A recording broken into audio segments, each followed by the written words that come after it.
Children are curious. They're always asking questions. Why? Why not? Children see opportunities. We adults see problems. Children aren't afraid to try things and make mistakes because you learn from those. We grown-ups must learn from experience, of course, but we can't be afraid to do something and risk making a mistake. We've got to remember that we can keep learning throughout our entire lives and play our entire lives. Have fun with one another, even as we're getting things done. Of course, we still need to be adults, but let's not neglect the child in all of us. So that is Kirk Christensen, the former CEO of Lego, but the grandson of the founder of Lego. And if you're running the math in your head, that means Kjeld is caked. He's worth about $7 billion right now from the Lego Empire, the Danish Lego Empire. And today, for the listeners, you're not looking at the video, but I am wearing a certain Lego hat. It's an Adidas Lego hat. It's my son's. So if you hop over to the video, you'll see that it's grossly undersized on my head, but the headphones kind of make it look nice. And that's all. That's a long way of saying today's obviously the idea for this episode is the Lego brick, how it came about, and the source material primarily will be a book called The Lego Story: How a Little Toy Sparked the World's Imagination. It's by author Jens Andersen. But that quote I just gave you about, never forgetting to be a child, never forgetting to have fun. Kirk Christensen, he opined a lot, dropped a lot of notes in this book. So the book is like a combination of Jens Andersen and Kjeld himself. And Kjeld, if I'm butchering the name here, I apologize. I tried to find it online. There's like this one YouTube video that does tough pronunciations of European names and names in general. And I'm pretty sure it's Kjeld. Anyways, purpose of this episode, the idea of the Lego brick. What I found fascinating about it was the very first episode in this podcast series was about iPhone. And we talked on that episode about how the iPhone was a convergence of technologies. So obviously you had cellular technology that was being developed in the 70s, 80s, 90s. You had multi-touch technology, which had started all the way in the 80s. And then you had lithium-ion batteries, which really developed in the 90s. And this all convergence happened in the form factor of when Steve Jobs rolled on stage in front of all the Apple nerds in 2007 and got them hyped when he said the internet communicator, iPod, and phone all in one. Are you getting it? When I was reading this Lego story, there's actually a similar convergence of not necessarily just technology, but of social, economical, educational, and then obviously technology side of it. So technology side was plastics. There's a plastics revolution when Lego went from a woodworking toy company into plastics. So to skip people the timeline here, the Lego company started in the 1930s for toys, and it was named after Oleg Kirk Christensen, which is the founder. There's a wooden toys, so we're talking like rubber duckies that get pulled on a string. And then in the 1950s, post-World War II, that's when they integrated plastics. There's a plastics revolution.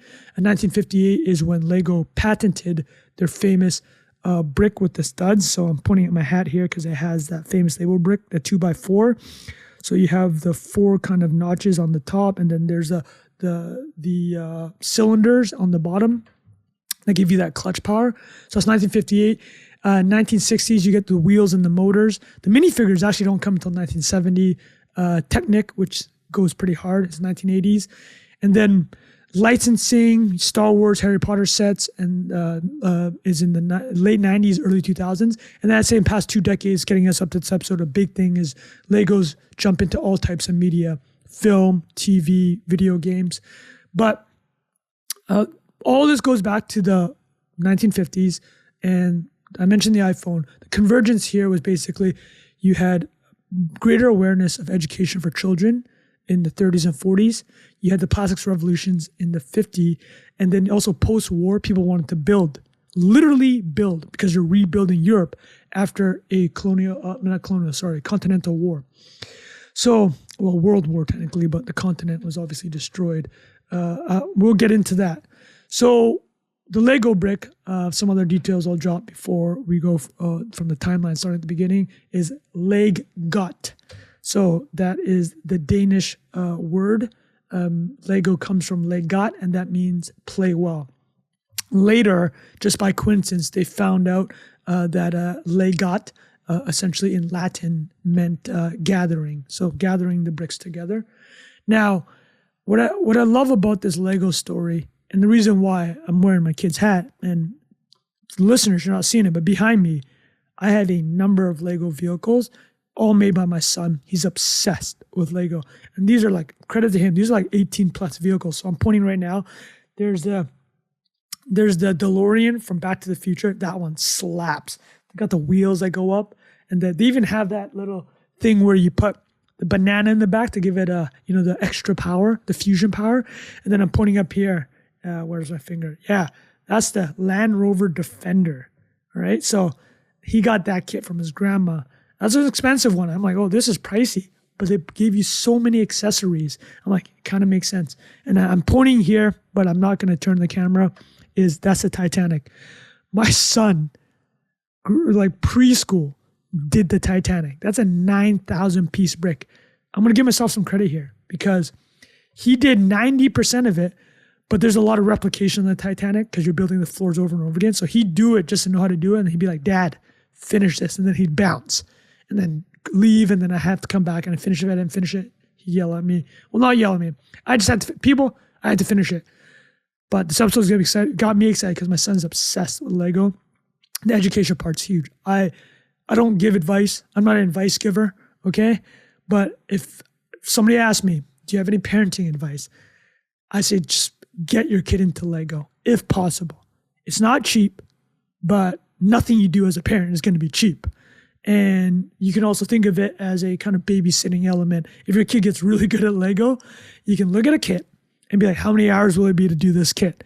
And then you divide it by that. I've seen most of these kits end up being like 20, 30 bucks an hour. That's cheaper than a nanny for me. So that's my only advice I'll ever give.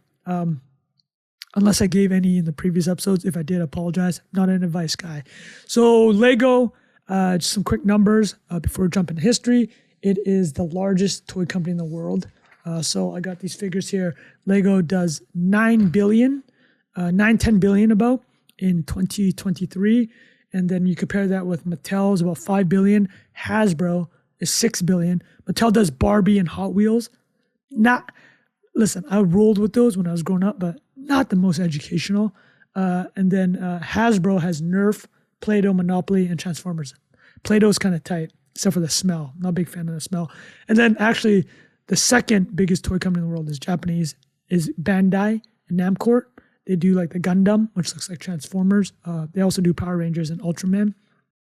So just to give you an idea of how big Lego's gone in the decades since, it's almost been a century.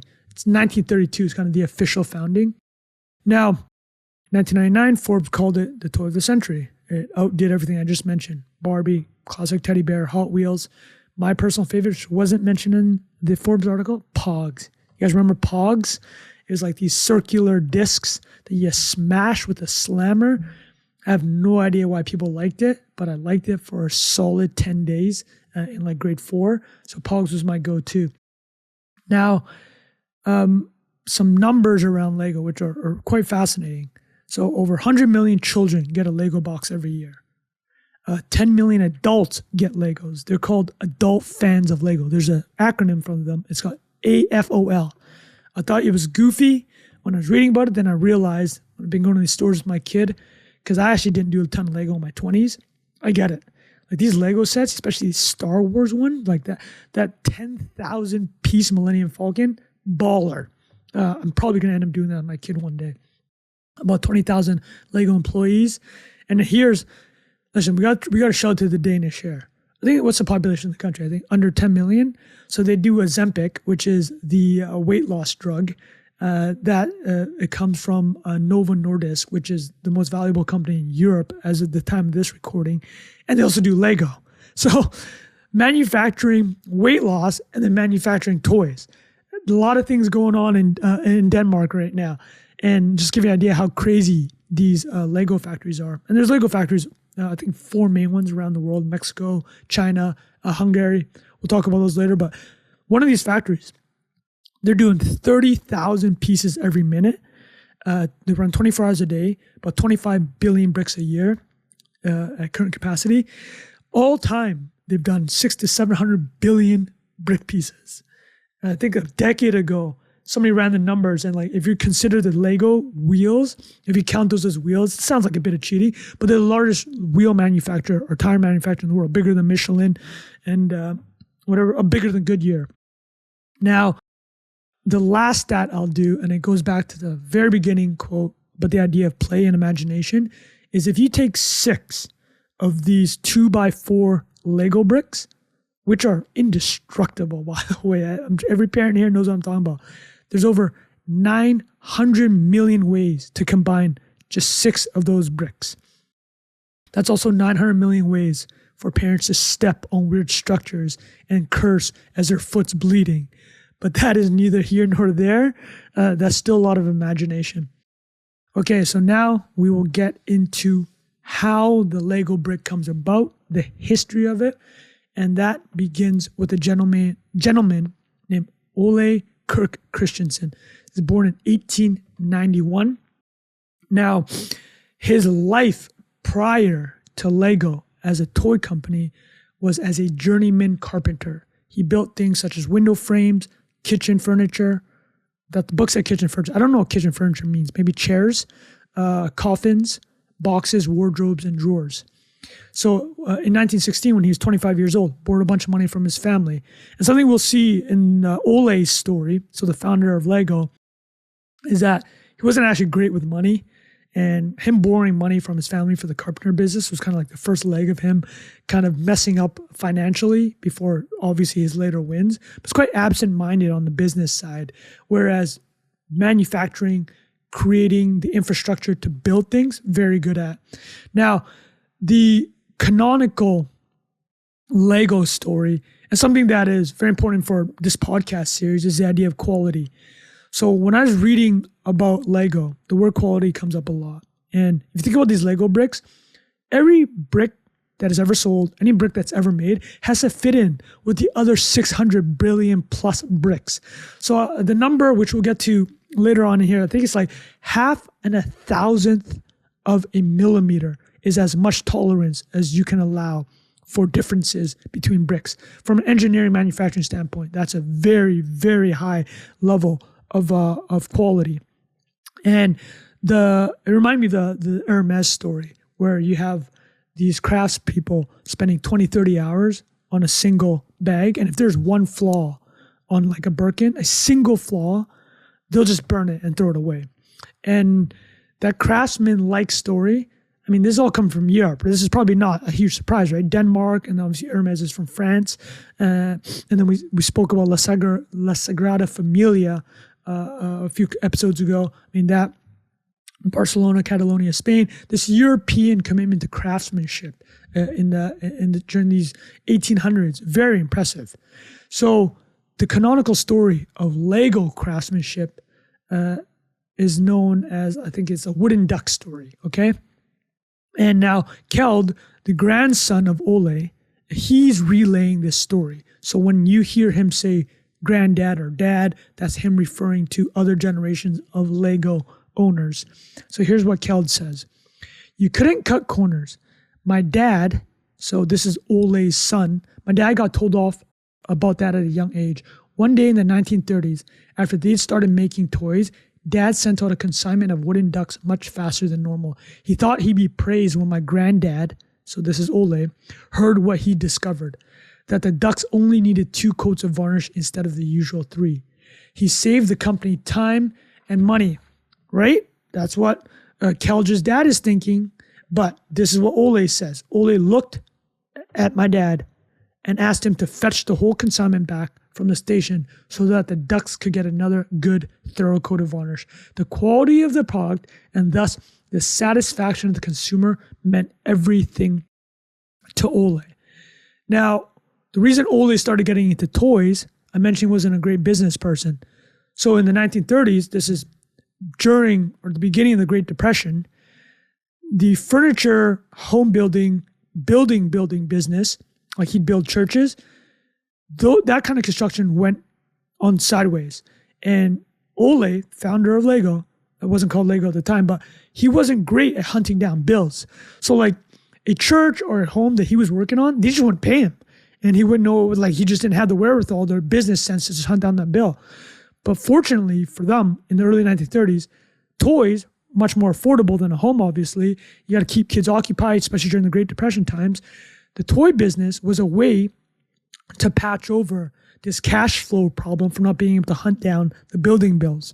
So that story I just told you about quality is when they had basically moved into the toy business. Now, a positive thing about Ole, and I'm going to mention a lot of positives. I'm just giving you, he's not great in the business side. He's very forward-looking. So the Lego and the Ole story is from Billund, Denmark. And Billund is about 2-3 hours outside of Copenhagen. And that's the town they grew up in. That's the town where this all started.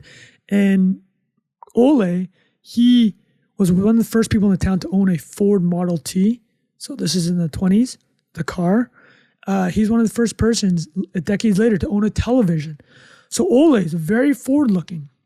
Now, that quality story, I'll give you a sidebar on that quality story, which I do like. It reminds me of Steve Jobs, right? We're trying to tie together all these stories. I mentioned iPhone at the top, how it's a convergent of multiple strains of technology and the right social economical environment.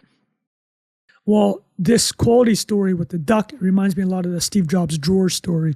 If you remember, his I think his foster father, not foster father, the adopted father basically told him, is like, you paint a fence, you paint both sides. People won't see the backside, but the painter of that fence will know that the backside is either good or bad. And that is a sign of quality. That's what the Ole multiple varnish of paint story reminded me of. Now, we're working now from the furniture business. Ole went from this kind of furniture home building journeyman carpenter business. Quality mattered to him, wasn't a great business person. But in the 1930s, as mentioned, trying to paper over cash flow, Ole caught his first wind of the toy hype cycle. So Great Depression, one toy did take off, the yo-yo. And this is what Jens Anderson wrote in the Lego Storybook. He writes, the worldwide yo-yo craze appealed to both children and adults, serving as a brief distraction from a crisis that was becoming ever worse. The yo-yo reached Denmark in late 1931 and could have been seen and tried out for the first time at the Danish Christmas gifts exhibits in Copenhagen. Through that winter and spring of 1932, the obsession with yo-yos spread to the rest of Denmark, and woodworkers like Ole Kirk could capitalize. So a couple lessons from the yo-yo here. Big hit for Ole's toy company, and still not called Lego yet, but he realizes toys could be interesting business. But the other thing he realized about toys, though, there's a hype cycle. So he bought up a ton of inventory, and that inventory just sat at Ole's factory because they didn't realize that these things go in and out of a favor. So that's a lesson that they would apply later where, Lego, it's known for the brick. That's what it's been dedicated to for 7 decades. It's the hyper focus on that brick. And they got burnt by getting so deep into the yo-yos. And another thing that happened around this time was Ole lost his first wife. I believe she had 3 sons with Ole, but Ole did remarry to someone named Sophie. She brought a lot of money or enough money to the marriage to kind of paper over also these cash flow problems that Ole was having. But the other thing I'll mention about Ole is he brought his kids into the business. So like the Hermes episode, multi-generations of one family building through a single business. And 2 notable sons that will be discussed in this podcast is Gerhard, was one son, and the other one is Gottfried. And Gottfried is the one that invented the clutch power Lego brick that we will be talking about. So going through the 1930s, Ole is focusing on wooden toys now. And this is when they went with the Lego name. So Legot played well. They realized that they can have a brand around toys. They haven't fully figured out that they want to really crush one type of toy yet. So they're still making things like pull long animals. So that's a duck on a string, high-speed trains, doll carriages, games, various types of cars. So what they did was actually took that yo-yo inventory and made cars with it, which is smart move. So, recently on the recording of this episode, Carl Weathers, the actor, rest in peace, passed away. But Carl Weathers has this legendary line in Arrested Development where Carl Weathers comes off as a really cheap individual. This was his idea to be this guy. And I don't know if you remember this, but he was at like a Thanksgiving dinner and he's eating turkey. They're about to throw the turkey bones away. And Carl Weathers says this great line. It's hysterical. He goes, what are you going to do with those turkey bones? You know what you should do? You throw them in a pot, give it some carrots, boiling water, and you got yourself a stew. It's just a way to, reuse these things that would be thrown away. That's essentially what I was thinking of when I was reading about how the yo-yos were reused in vehicles. It kind of speaks to Ole, not a great business guy, but very adaptable. And the thing that is of note with the toys is he brings a quality to the toys. So here's what Jens Anderson wrote. And quality is a through line with Lego. It's like, it's what makes it so long lasting. It's what makes it an item that survives all these toy hype cycles. It's the quality itself. So with the wooden toys, this is what Jens Anderson writes. Unlike many of his colleagues in the industry, Ole Kirk didn't use cheap raw materials such as wood with blue stain. That is wood that has been discolored by fungus, which could be hidden if the wood pieces were dipped thoroughly in paint. Lego's wooden toys were always completely knot-free, and at all stages of production, the team prioritized rigorous, skilled work, rounding each piece off with additional finish and a quality control check. The raw material, beechwood, had to be of the very best quality. It wasn't cut until it reached Biland, where it was seasoned and air-dried before steamed and oven-dried. From the earliest days in 1932, Lego's core offering has been good, solid, long-lasting wooden toys. Quality sells itself, Ole Kirk believed. Quality sells itself. That's a powerful idea. Something that comes up a lot in this podcast, actually. Lululemon pants. Way more expensive than typical yoga pants or dancer pants, which it was kind of built or created as an alternative to. Is like, I've said this before in this podcast.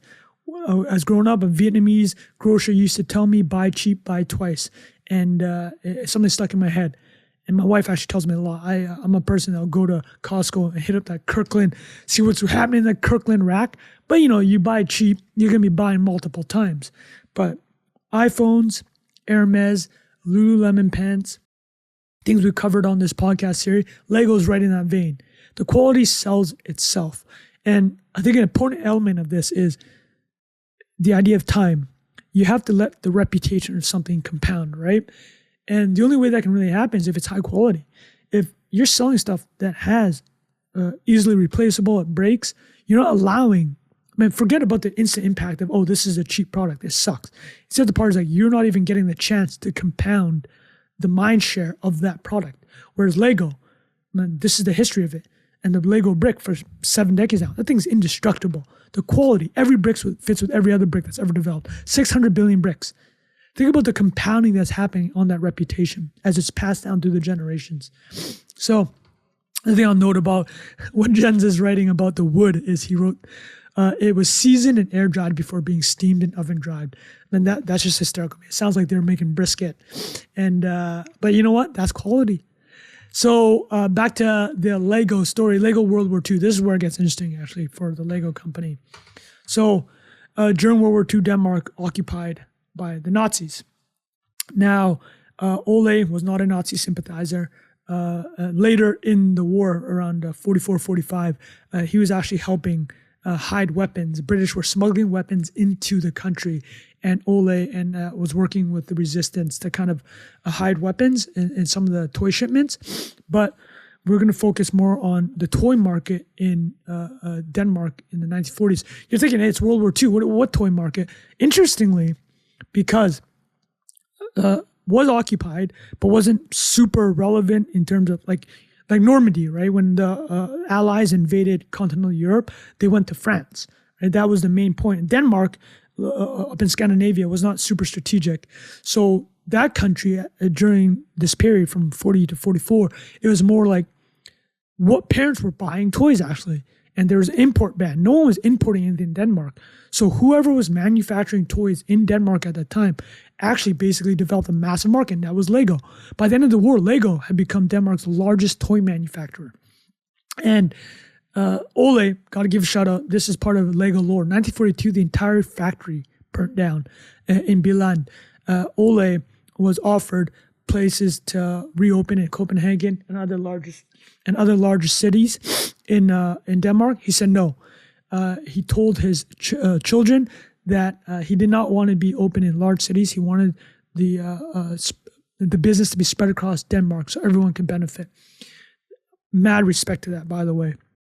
I haven't been to Billund, but I plan on going maybe this year. My kid, again, is obsessed with Lego, and we will be going to the factory, and I will be spending a lot of money, and it's going to hurt, but it's happening. So post-war now, Lego is the largest toy company in Denmark. It's competing with other toy manufacturers in Europe. Germany, obviously, during World War II wasn't the primary focus of that country, but now we're talking about the strains of society coming together to create the Lego brick. So the larger idea of this podcast, how do ideas come to life? You're about to see how much the right place, right time, right company matters, right? So a lot of educational developments in the 30s and 40s. So the kindergarten system was developed by Frederick Froebels. This is the idea that children can learn through play. It's the idea that children can learn through different interactions. This was done in the mid-1800s, but it had started spreading across Europe by the 30s and 40s. And then also the Swiss psychologist, Jean Piaget, described in scientific articles how children explore the world through play. So these new ideas about how to teach children, about education, they're really solidifying themselves in Europe in this post-war period. And then also in Scandinavia after the war, a lot of landmark children's books are being written. They're written from the perspective of children and written as putting children as a protagonist. And this is all very important because Ole's got the leading toy company in Denmark, and he's realizing that there's this education element. And some will argue that today, in the 2020s, Lego is the largest education company in the world. So if you say they do $9 billion and you apply 5-6 times multiple, call it a $60 billion company, that would be the largest education company in the world. Now, there are a lot of other toys that capitalized on this idea of kids learning through play. Brio from Sweden is a very popular one, and it was developed in the late 1800s. Man, I was getting Brio sets for my kid as gifts, and I have to say, that's dangerous. If you think Lego's expensive, Brio is mad expensive. And once you buy a kid one thing, they're going to want all the other train tracks, all the other developments. So low warning for parents. Not advice, because I don't give advice, but warning. The other one was from England. Meccano also did a construction. But Meccano is a very different theory of construction than Lego. Lego's like infinite play. You can make anything with these bricks. Meccano is very structured in the sense of if you don't follow the instructions, you're just not going to be making these vehicles. Like it has to be step by step, which has obviously its own place, but it's not as imaginative as Lego. And clearly the mind share is just not as big, right? Especially in the 2020s. Another one, which is kind of a precursor to Lego, is Kittycraft. These are self-locking bricks made in the 1940s. It was actually patented. Lego has given credit to kitty bricks, but the difference with the kitty bricks is they were bricks, but there was no studs on the bottom. There's no clutch power, which we will discuss. You could put them together and you could stack things. And Lego, the first version of Lego was like kitty bricks. There was no clutch power. There was no tubes at the bottom. Everything fell apart. But kitty bricks gets credit. Now, everything I just said on the education front, now tie that up with a major development from the material sciences is the rise of plastics. Anybody here seen the movie The Graduate? The Graduate has a very famous scene. Dustin Hoffman plays a newly grad, and one of his father's friends tells him, hey, get into plastics. That's the next big thing. They'd be like somebody in the early 2000s being told, hey, get into the internet, or 2010s, get into mobile, right? That was what plastics was all about. And then post-war, you're seeing plastics being sold as raincoats, shoes, nylon stockings. And this is it's happening all through Europe. So this is what Jens Anderson wrote about plastic versus wood. You have to think about plastic as a material, particularly for toys. Plastics are superior to wood because, this is what Ole noticed. Plastic was even more durable than wood, not to mention more hygienic, as well as being quick and easy to produce. Unlike wood, plastic didn't have to be seasoned, steamed, oven-dried, milled, polished, painted, varnished, and finally assembled with screws, nails, and labels. And while a piece of wood has to pass through many different human hands and undergo numerous processes, plastic seems designed for simple, rapid mass production by a machine operated by a single person. Ole saw this. The biggest toy company in Denmark, how do we take it global? Which is what Lego is today, and that's what he wanted. He wanted to spread these ideas of education, infinite play for kids, learning through play, but he needed a way mass-produced. Plastic was the answer. And here's the critical part. His sons did not think it was a right play. They had the existing wood business. Ole wanted to basically take half the profits from 1947 to buy a single plastic production machine. 1948 is what I wrote here. He did it. His kids did not agree with him. He bet the farm on plastics. And so now you have a technological development and educational, social, economical development. I'm telling you, you've seen these threads now, don't you? And then here's the last part. Post-war reconstruction. He's going to start selling these plastic toys. They started doing the bricks in the late 1940s. They copied the kitty bricks. He's going to sell them throughout Europe. There's this feeling of literally wanting to rebuild. Parents and children wanted to rebuild. All these cities have been destroyed in Europe. Germany, in the early 1950s, Lego establishes a German subsidiary because they did it for tax reasons, lower tariffs. But Germany really wanted these toys. They're rebuilding the country as is. The toy just plays into that rebuilding aspect. So there you go. Like all these threads are coming together. And by 1951, so 3 years after Ole buys this plastics machine, they're already half the businesses in plastics. But it's not like necessarily just the bricks. They also do like baby rattles. They had made a plastic pistol called a peace pistol. There's also plastic fish, some miniature animals, all in plastic though. That's the key. So the idea of the plastics that are being sold is a system of play. So it's not like an individual toy. It's not an individual rubber ducky. It's a system of play. We're going to give you all these bricks. You're going to let your imagination run wild. But the interesting thing about Lego that does come up quite a bit is Hermes, a couple episodes ago, it's the quality is so good, they don't do advertising. You know, people love to say, hey, if your quality is so good, it sells itself. The interesting thing about Lego is it's not like that. The quality is so good, and it has been so good.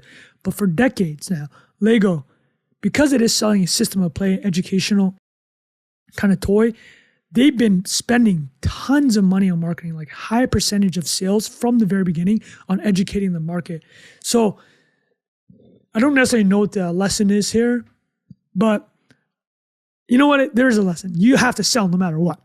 Some things will, quote unquote, sell itself.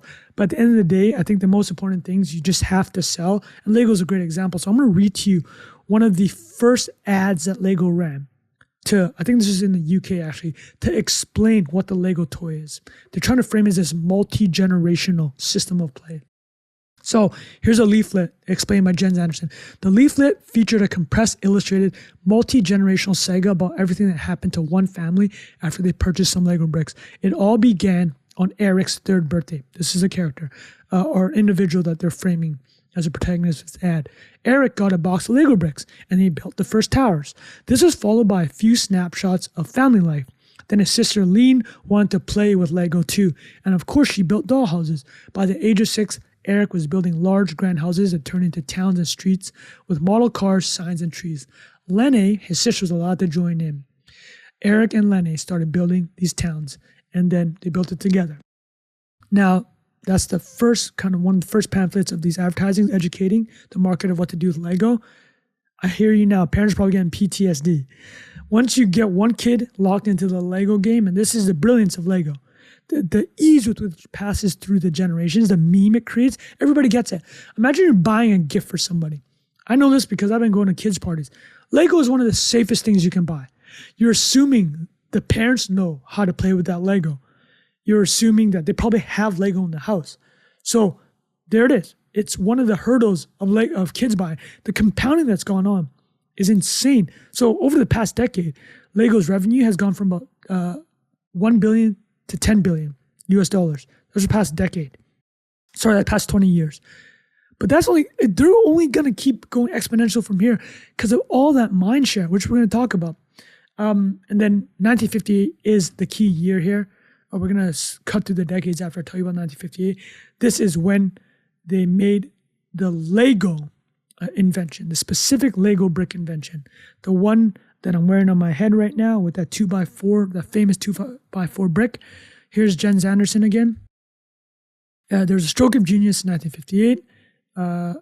Gottfried put 3 tubes inside of the brick and ensured that the tubes and studs firmly interlocked when the 2 bricks are combined. It was almost as though the bricks were glued together, but they were still easy to pull apart. Everything I'm telling you now, everybody will know instinctively. Go grab some bricks now. You will know what we're talking about. You put them together to the clutch power. You take them apart. Easy as that. Perfect for kids. The Germans were actually the ones that called this out because Lego was selling their bricks without the studs, and they were complaining, the Germans, children, that you're building these high towers and they just tip over and everything will break. So back to Jens Anderson, the clutch power at the same time proved to be an aesthetically pleasing solution because the tube's round shape harmonized with the round studs on top of the brick. There are many different creative suggestions on the table that they were going to think about other than the studs and the tubes. They were going to do cross-shaped couplings and pegs. None of that worked. The clutch power is in the 1958 patent they sent with the tubes and the studs. So from here, it just goes from strength to strength. 1960, they entered the U.S. With Samsonite, famous from the movie Dumb and Dumber. You guys remember? They're trying to find the owner of a briefcase, and they look on the thing and it says Samsonite. They think that the owner is Samsonite. But there's a deal with Samsonite to enter the U.S. This actually went sour. Samsonite cut themselves such a good deal with Lego that Lego had to pay an arm and leg to get out of that licensing deal. Lego also created Legoland in the 60s. A similar idea to Disneyland, get kids involved into this world. Again, haven't been yet, but I will be going to Beeland. People from Lego, if you're listening, I'll see you soon. I don't know how soon, but I'm going to see you. Duplo, which is kids Lego, two basically twice as long, twice as high. So kids obviously have smaller fingers, toddlers, they can play with Legos. In 1970, the Juggernaut machine really starts going. So 1958 is when the clutch power comes out. And then in 1970, huge expansion of Lego, the system of play. Minifigures takes off in 1979. So Lego is actually looking at another toy brand, which some people will be familiar with, is Playmobil. You're seeing characters, narratives. Lego's like, we need to do that. So minifigures, man, unbelievable, right? So the first minifigures, late 70s, and then you'll see ones, they did like Lego Towns, Lego Castle, Lego Space, and Lego Pirates. And then obviously way better licensing deals or well-known licensing deals over the past few decades. But minifigures helped more imaginative play, also brought more girls into the fold. And then back to the idea of marketing. Lego, great product, system of play, well thought out, still got to market it. In the United States in the 1980s, how did Lego blow up in the United States? McDonald's. They did a massive partnership with McDonald's. I'm going to read to you the campaigns they did. They ended up doing 4 massive campaigns in the 80s with McDonald's and Lego. Here's what Jens Anderson writes. The first campaign was followed by a similar effort. So first campaign, I think, is 82. And it reached over 100 million bags of bricks. Actually, the lifetime in the 80s, they sold 100 million bags of bricks, 86 and 88, according to Jens. Jens writes here, the deal to McDonald's was signed in the autumn of 83, and it stipulated that the Americans would be responsible for advertising, promotion, and TV spots for the months-long campaign in the following autumn. 6,500 restaurants in the USA and Canada would be the backdrops for millions of North Americans' families' first encounters with colorful construction toys. What a genius partnership. And that helped Lego invade America. That was Ole wanted Lego to be a global brand. I bet most people don't even realize it's Danish. I mean, I didn't realize it a couple of years ago. Now, this is where the adaptation gets very interesting. Again, quality is not enough, right? And you still got to market it. And markets change. So in the 80s and 90s, Lego faced massive competition. So the first competition has kind of lost their patent on the interlocking system. So some people might remember Mega Blocks from Tyco. So they're called super blocks. I remember seeing these super blocks in a lot of doctors' offices. They cost a third of Lego. I think a lot of doctors were scrimping. These doctor offices, they're hitting you with the Mega Blocks instead of Lego. So I remember that growing up. So Lego actually filed suit against Mega Blocks, but they actually never won in the court. But Kel, this is what he said, the grandson of the Lego founder and the scion of the family today, they ended up winning on quality. This is what Kel said. A while back, we lost a case against some American plagiarist. He called Tyco American plagiarist, and it's deeply annoying. But as we say to one another, our product is the best. So we'll beat the plagiarists in the stores instead of the courtrooms. That's exactly what happened. I mean, where is Mega Blocks now? Where is Super Blocks? I don't know. I don't see Super Blocks. I'm not stepping on them. They're not making my feet bleed. Another big issue in the 80s and 90s is kids stopped playing with traditional children toys. There's movies. There's video games. Video games is the huge one. And Legos has spent decades trying to deal with that. So a study between 1950 and 1950 and say the year 2000, over that 50-year period, children basically shaved off 4 years of playing with the traditional toys. Traditional being like 1960 and beforehand. So they used to stop playing at 14 years old. Now they stop playing at 10.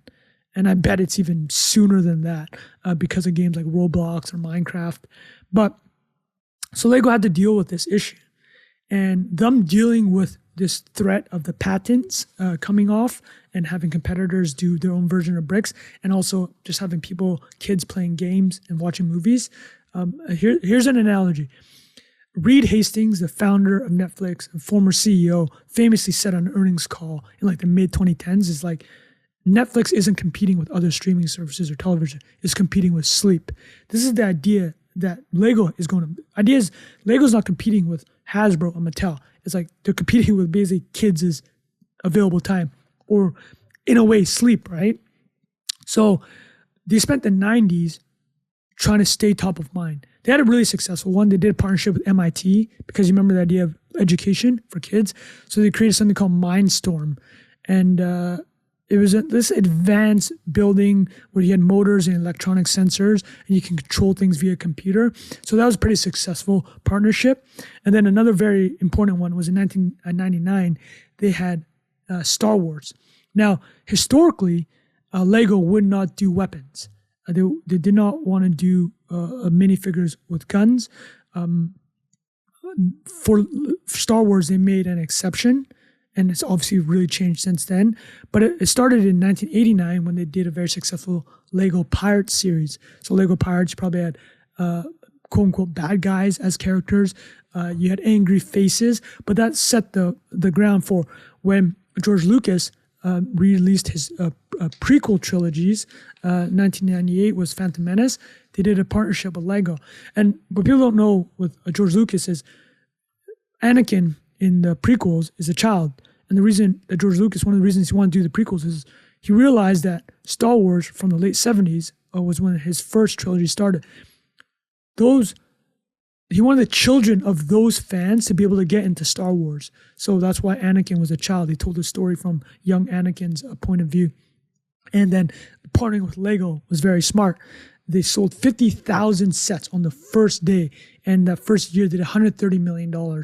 And this kicked off, which we'll talk a lot about more later, but this licensing with Lego is genius. It's like multi-way media licensing. You're combining majorly valuable IPs, and you're getting kids while they're young. I can tell you right now, my kid has learned everything about Star Wars through Star Wars Lego, and he is obsessed. And it's pretty genius. This collaboration. And since Star Wars, the first licensing one, they did Harry Potter after. They've done Marvel since, Batman, DC. But the reason I'm telling you all this is because they're doing the licensing, they're doing the MIT collaboration on these like robotics. It's because they're fighting ultimately the force of video games and films. And this is actually costing the business because they're expanding and trying so many different new avenues of revenue. The ones that I'm telling you, the ones that worked, but not a lot didn't work. So I'll give you some numbers here. They took a loss in 98, slightly profitable in 99. So 98 is the year, actually Star Wars came out. I guess 99, they made the money back, that licensing deal. Modest profit in 2001, 2001. But in 2002 and 2003, huge losses. They're expanding the business like crazy. And just to give you an idea is that the company today has about 67,000 Lego pieces. At its peak in 2004, so when they've spent about 15 years trying to fight back against video games and film and other types of media that are getting kids' attention, they had 12,000, over 12,000 pieces. So they're like half now. So there's just way too many things going on. And listen, I love roasting McKinsey. Like, I actually haven't roasted them out that hard on this podcast. I like roasting McKinsey and consultants in general. You know, the consultants, what's the joke? Like they'll get you washed and tell you what time it is and then charge you for that and then they'll give the wash to somebody else. Right? It's like, what do you need McKinsey people for? The most obvious like advice in the world. Having said that, in 2004, Lego brought in Jürgen Vig Knudstrup. He was a former McKinsey guy, young at the time. He had joined Lego. He was the first Christensen descendant or like Lego family descendant to run the company. And he had a great quote. He says, most companies don't die from starvation, they die from indigestion. And here's another Steve Jobs Apple parallel. So Steve Jobs comes back to Apple in 1997. Why was Apple hurting? They just had way too many business lines. There was no focus. So what did Steve Jobs famously do? He went in a boardroom, tore down the product roadmap, and just made a 2x2 a matrix. And the 2x2 matrix goes, the top was PC and laptop. The sides said pro and consumer. There's 4 products: a pro laptop, a consumer laptop, a pro desktop, a consumer desktop. 4 product lines, get rid of everything else. Jürgen, the McKinsey, former McKinsey guy that comes in to lead Lego, same thing. Cuts business lines, unfortunately has to fire quite a few people, cuts the portfolio from 12,000 to 7,000 pieces, portfolio of Lego pieces, leans into media, like these licensing deals, but also taps the fan base. Lego has a huge fan base, but he asks them what they want, and this helps them to really trim the product line. So the new CEO also launched actually I'm going to give credit here to something called a Bionicle. The Bionicle universe. Lego always started dabbling in building their own worlds instead of just licensing. This has become a much bigger deal recently. And we'll talk about something called Dreams, which is a different world that they've recently built. End of this story basically becomes, it comes in, fixes, streamlines the company, focuses on the brick. Like, let's just focus on what made this a great company. And over the past decade, they've just been winning. Really, instead of doing too many things, they focus on the system of play, a lot of integrations with these licensing deals. So over the past decade, they've done Lego Friends, which is a world for girls. Lego Star Wars has kept being huge. Lego Creator, Technic, Lego City, Ninjago. Apparently Ninjago is quite popular. It's this ninja world. I'm not into it. Neither is my son. They've also done Harry Potter, Mindstorm we talked about. So 2004, 2024, after this focus, they even brought in another McKinsey CEO. So from 2017 to now, the CEO is Niels B. Christensen, not related to the Christensen family. So you had back-to-back McKinsey CEOs. I should probably apologize to all the McKinsey folk that I've made fun of on Twitter over the past 3 years. But McKinsey has had some serious W's with Lego. All right. So we're doing the Lego Brick Awards section. For those that have not listened to previous episodes, I'm going to assign awards to various parts of the Lego Brick story. This is borrowed from the Rewatchables podcast from Bill Simmons and The Ringer. They do movies on that podcast, and every episode they kind of give out awards. I borrowed some of those awards and made a few of my own. So the first award will go to Apex Mountain. What is the best of anything from this Lego Brick story? I'm going to say the engineering and the manufacturing. And we briefly mentioned it, but I'll talk about it again. So when you think about the problem set here, any Lego that's ever been made has to fit with every future Lego that's ever been made. And they've had 600 billion pieces created, with 20 to 30 billion more added every year. So the exact fault tolerance here is that the most variability between Lego pieces that Lego allows is 0.0005 inches. That's half a thousandth of an inch. That's as much room for error that you can make. Now, I'm linking in the notes here. There's a great video from Insider on how Lego makes these bricks. I'll talk through it quickly. Please watch the video. But this is the process they do to do 30,000 bricks a minute. So you start with plastic granulates. They kind of look like tiny pebbles. They're in these 30-ton containers. And these granulates, which, again, there's millions of them, they get pumped into a molding area. They get mixed with dye, heated to 200 degrees. That it turns into hot plastic goop. And that all of them go into separate molds. And each mold does one shape. So you have the 2x2 brick, or you have the 2x4 brick, or you have like the triangle thing, you have the circular pieces. These are all going to different molds. And then they dry, and then they go into the separation section. And now where does the manufacturing happen? I mentioned before, in Bilan is the main one in Denmark. Hungary has a factory. Monterrey, Mexico has one. They put one in China. Big China growth with Lego, obviously very important to the story. The complex packaging, which is like the Technic, that has motors and gears, that all happens in Bilan. Now, the thing about these factories is you have to think about what are they optimizing for. These things run 24/7. So kind of the key metric is you want to do as much throughput per square meter per hour as possible. So like this is what they're going for. And they basically perfected, or every day they're trying to get better at bringing down cost and improving the cycle time of these 24/7 factories. So big winner is the engineering manufacturing side. And I'll give some more details about the manufacturing, which is I found fascinating. There's an article from The Verge about the making of new Lego products. So for people that don't know, Lego has a section of their business called Lego Ideas. You can submit your own creations. And if you get 10,000 people from this community to vote on your product, Lego will consider making it as something to be sold. And then whoever submits it gets a 1% of net sales. And the interesting thing about Lego creation the process, there's two parts. So internally, they obviously have a lot of people that do it. They use something called BrickLink. It's like a computer studio. I found that pretty interesting. People work together. You have designers working on that, engineering, textiles, everybody involved through this BrickLink studio system.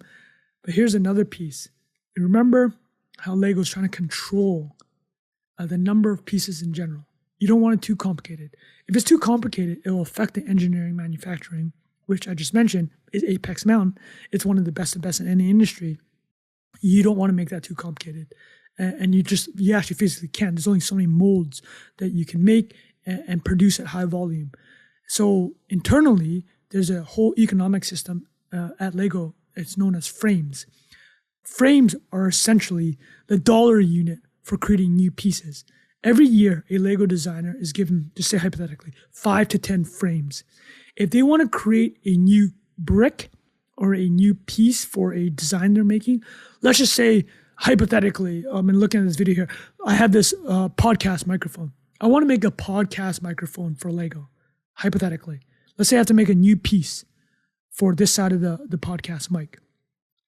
And that piece doesn't exist. That's going to cost me some frames. So in this like internal economic world that Lego has built, the designers trade with themselves. They find people from other departments or other worlds. Like maybe Ninjago will talk to Star Wars, be like, hey, I'm making this blaster, this lightsaber in my Star Wars set. We don't have this piece. Do you have anything in Ninjago that looks the same? If not, can we collaborate? I'll borrow your frames. I'll hit you back next year. So they pull resources. I found that pretty interesting. And it goes to the whole Apex Mountain idea of like controlling how much you manufacture and just being so good at those few things. Again, the Apple idea, right? Apple comeback is reduce the product line, but just crush the ones that you do have. Now we go to the next topic. Who's the biggest winner from this story? I mean, I'm going to say this based on my own family. My son loves Lego. And the lessons I've seen him learn from getting obsessed with Lego is A, obsession. He can sit and do things for 4 to 5 hours. B, imagination. He's able now to look at just a photo of a car, or the other day he looked at a photo of R2-D2. He built his own version of R2-D2 because of how much he's learning from the sets. Interesting thing about Lego over the past 2 decades is when they started licensing these sets more, like Marvel, Harry Potter, Star Wars, all these Disney things, a lot of traditional fans were complaining to Lego that there were too many instruction-based sets, as in you're shelling out all this money and you're just following instructions. But what I've found with that is the instructions are very important to teach kids how to build and what pieces to use, different techniques, like, Technic with the gears and motors is very different than just normal Lego. You give them a certain subset of understanding, they go on their own. So again, it costs money, but you're going to spend money no matter what as a parent. All these useless toys that just I've bought so many toys just get tossed. But I'm looking right behind me. I got this DeLorean. My son built that, learned all the different techniques. He's got this Camaro. He's got that Mustang over there. I'm just pointing these things, this Land Rover. He built all these. He's learning the techniques, and now he just does it himself. And he's obsessed. I'm saying the big winner. Oh, so Trung, what's the big winner here? Is child education. I just do not think anything is comparable to Lego. And I doubly mean that. Reading, obviously. Reading, super important. I'm talking about toys. Childhood education toys. You see a lot of digital toys, which are obviously very powerful, Minecraft and Roblox. But the physical element is a difference maker. And something I've been thinking a lot about is this world of AI. Generative AI is everywhere. It can do text, images, sound. You know what advantage children will have and humans will technically still have? It might be gone by the time this podcast is out. It's robotics. It's just not there yet, right? The human hands are still more tactile, still more able to do more things. And you want children playing with physical things because it's also another form of intelligence. It's embodied intelligence. And I just cannot recommend Lego enough as an education tool. And the argument I made earlier, they might be the biggest education company in the world. So there's a Lego Foundation was set up, and Lego Foundation owns 25% of Lego. And the Lego Foundation also launched Lego Education in the 80s. And they provide non-book products to teachers in schools, like one of the largest providers of non-book products. They understand the value of this. Obviously, it's good for their business. But the other part I'll tie into this is Jean Piaget, who I mentioned, the Swiss psychologist. So let's walk through some of his theories and talk about why Lego is actually such a good toy or tool for childhood education. So basically, Piaget went through 4 periods of learning for children. The criticism about this that I have read is that he has these time periods that, not every child progresses at the same time period. Fair, whatever. We can address that, should be known. The other thing is that he only goes up to about the mid-teens. People say you learn until much later, but you take aside those kind of criticisms, and they're not really criticisms, they're just like expansions of his idea.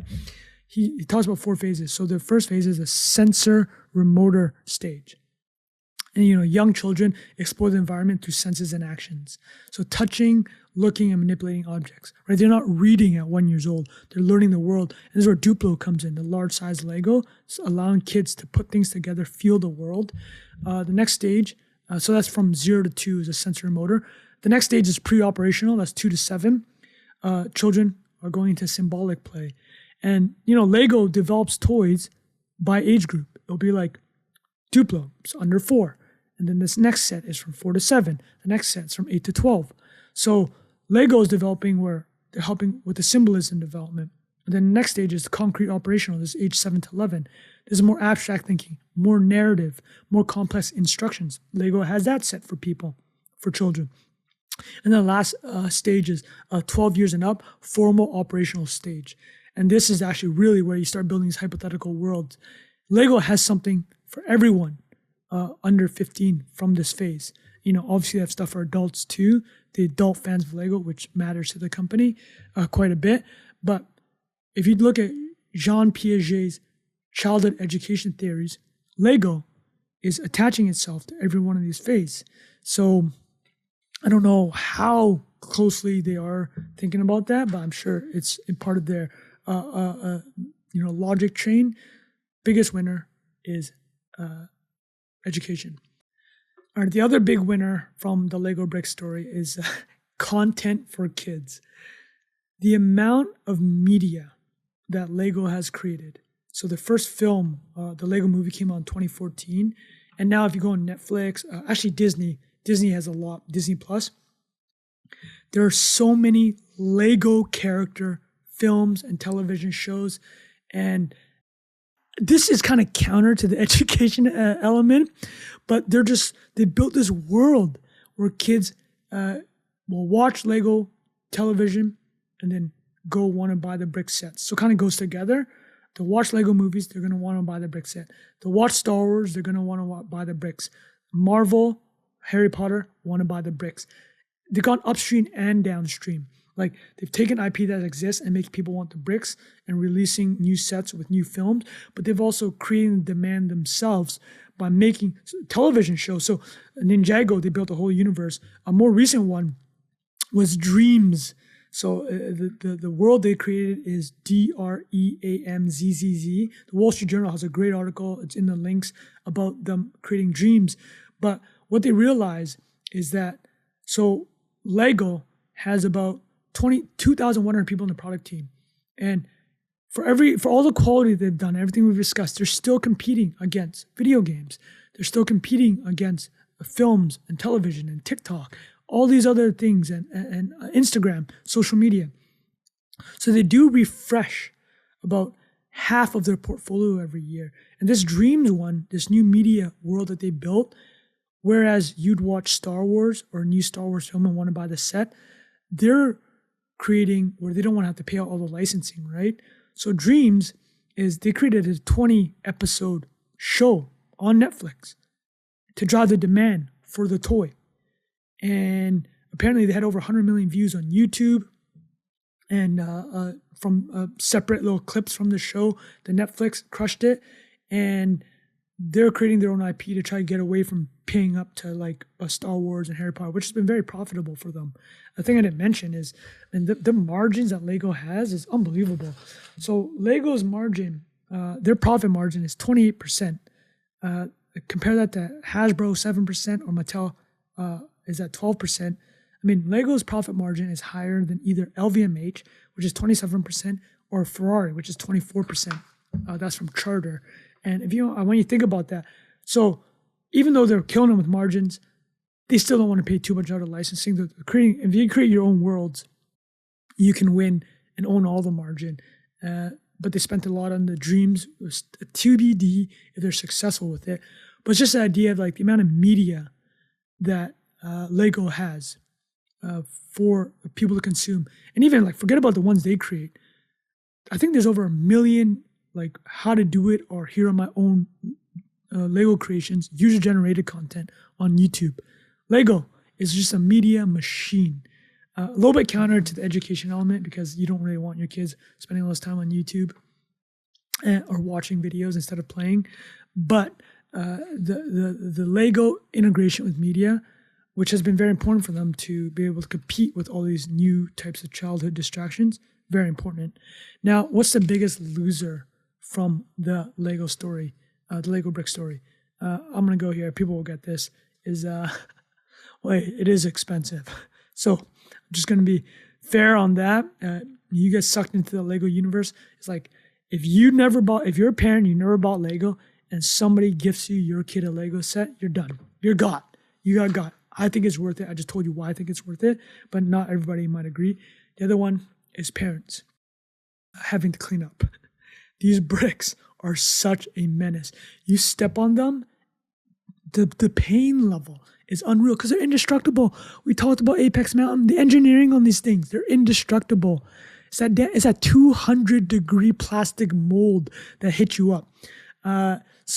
Losers are parents having to clean up. That's a loser from this story.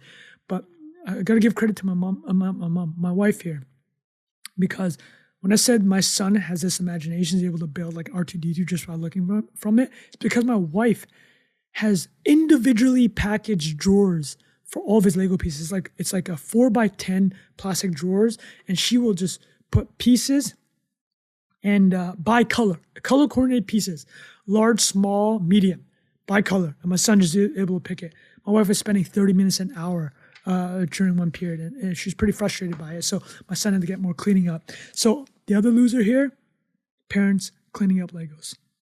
All right, next category. What's the funniest thing about the Lego brick story? I'm gonna have to get hat tip to Lego Masters, incredible show. I believe it's Fox, hosted by Will Arnett from Arrested Development fame, from Smartless podcast fame. Will Arnett is hysterical. Watch this series with my son. He wants to be a Lego master. They've roped him in, and the amount of people that grew up playing Lego, I think you'll see a lot of very successful entrepreneurs. I'm pretty sure Larry Page and Sergey Brin were huge Lego guys. Just as an example, Elon, which I will mention later, Elon Musk loves Lego, particularly the manufacturing side. I'll give you guys a quote that he said later on to round out this episode. But the funniest thing is Will Arnett is the host of Lego Masters. He's really good. Okay, what's aged badly? Lego's ability to bring girls into the fold. I don't know how well they've achieved it. I can't get the exact number, but I still think 70-80% of Lego children buyers are male or boys. Now, this isn't probably a huge shock. Girls like to play with things. Guys like things, boys like things. Girls want more character play, which is kind of actually one of the reasons why Lego did the minifigures. But I don't know how well they've actually been able to bring girls into the fold, young girls. I know they've done, I bought Frozen set from Disney for one of our friends, and they did the Lego Friends series. They just haven't been able to capture. It's definitely not 50-50. So I'd say that's aged badly, their attempts. That's not in a negative way. They just haven't been able to pull it off. The notable prediction. What's the best prediction? Shout out to Gottfried Christensen, a son of Ole, the founder. He's the one that did the patent on the Lego brick. He's the one that discovered the clutch power. A little bit of the story for why it's the best prediction was they're sitting down. They heard that German children were complaining about the bricks being toppled and easy to come apart. So Gottfried, who's a designer, took out a piece of paper, started sketching different ideas for a new brick design. And he went to his molding guy at Lego. This is 1958. He's like, can you do this? With the studs and the tubes, did it together, walked down to the patent office. Within a week, they had the patent. The clutch power, almost 7 decades on, 600 billion pieces, still going. One of the greatest mind share inventions ever. If you're talking about how many units have been made, how many people have been involved, 100 million kids a year still getting this. One of the greatest consumer products ever is Lego. It's because of this brick design. So that's the winner of notable prediction. What are the biggest what ifs in the Lego brick story? If they never licensed, when Kelms licensed the Star Wars, he was told by old timers at the company, we don't do guns, we don't want to do war. He's like, listen, it'll be kids based. George Lucas is more kid friendly with this idea. It's a positive. If they never licensed, I don't know if they would have been able to do this media machine that we discussed just now. The media machine also includes, I didn't talk about the Lego movie, 2014. That movie did like 500 million at the box office, crushed it. They never licensed. They might not have even survived as a company, to be honest. In 2003, 2004, or 2003 specifically, when I said that they were at the peak of their record losses, Morgan Stanley or some one of these big banks was in talks to get them bought out, Lego, by a private equity company. But Lego is still private, a private company, and privately held, still with the Christensen family. So good thing that happened. That's a big what if. Are there any substitutes? For toys, none. These Chinese knockoffs on Amazon, nah, get out of here. Tyco Mega Blocks kick rocks. Doctors, please buy the proper Legos for your doctor's office. But there are substitutes. It's the video games. Roblox, founded in 2006. Minecraft, around the same time. Fortnite, 2010s, mid-2010s. These are digital universes that have massively powerful network effects. And just Roblox. I think 50 million kids in America play Roblox. And these are, Roblox and Minecraft. Building in these infinite universes, infinite play, they're based on Lego's ideas. But Lego was never able to crack themselves. Missed opportunity about Lego. They had something called Lego Universe, a game, never really took off. Lego understands how valuable and how big of a threat these digital universes are. They've been dealing with game threats since the 80s. And so the Lego family office invested $1 billion into Epic Games, the maker of Fortnite. So they're aware of this as a substitute. So, the risk here is the stat I said earlier where kids stop playing with kids' toys, say from 14 years old in 1950 to like 10 years old in 2000 and in the year 2000. This could get even shorter.